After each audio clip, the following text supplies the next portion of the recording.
maaliif dhuftan kabajamo hin sodaatina rakkoo teessan himadhaa waan jira hundaan isin gargaara.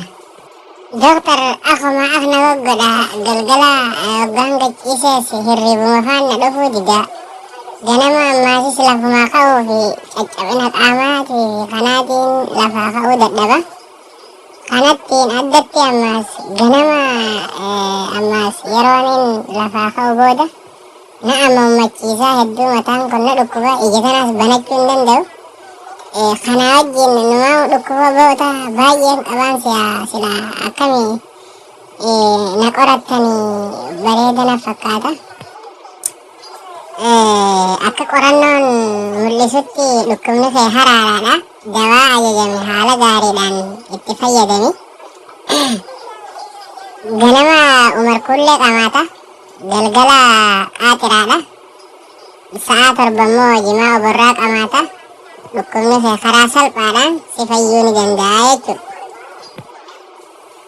Hayyee kanuma taanaan numaa'u naatee tunibilii istiidiyoo qamaatiitiin si'a ani singilii takkaan baasa.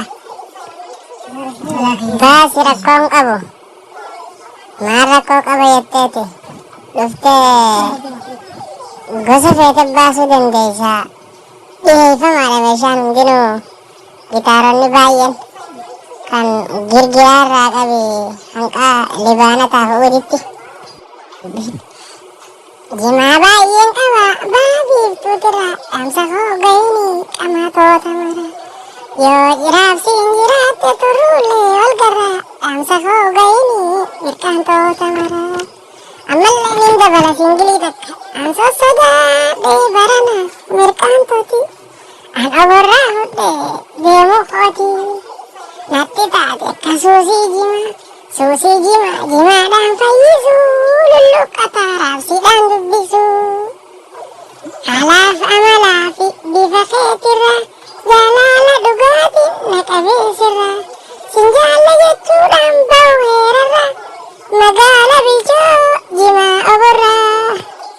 Baafte bof maashaallah sirraa jaalatu ijaamtuu mirqaantonni sirraa haa qabani.